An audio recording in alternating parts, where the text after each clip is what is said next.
చిటుకుమనుకుంటే లోకేష్ గారు తిరిగారు ఇదే నెల్లూరులో. ఈరోజు జగన్ వచ్చినప్పుడు మీకు ఎందుకింత కక్ష, ఎందుకింత దారుణం, భయం? జగన్ కానీ ఒక చిన్న రిక్వెస్ట్, ఈరోజు ఒక మాట చెప్తున్నాం, ఒక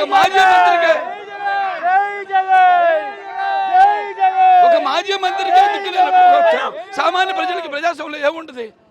రాబోయే రోజుల్లో ఇవన్నీ కలిసి ఈ కార్యకర్తలు నాయకుల కోసం కొట్టి కనీసం మళ్ళీ మొన్న పోయాడు చూడు జైలు చంద్రబాబు నాయుడు అదేవిధంగా ఆయన గెత్తి పడుతుందని ఈ సభాముఖి తెలియజేస్తూ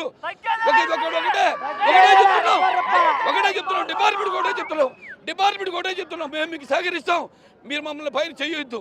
ఒక చెయ్యేస్తే కొన్ని వేల లక్షల చేతులు అదే చెప్తున్నాం, తగ్గేది లేదని కూడా మళ్ళీ చెప్తున్నాం.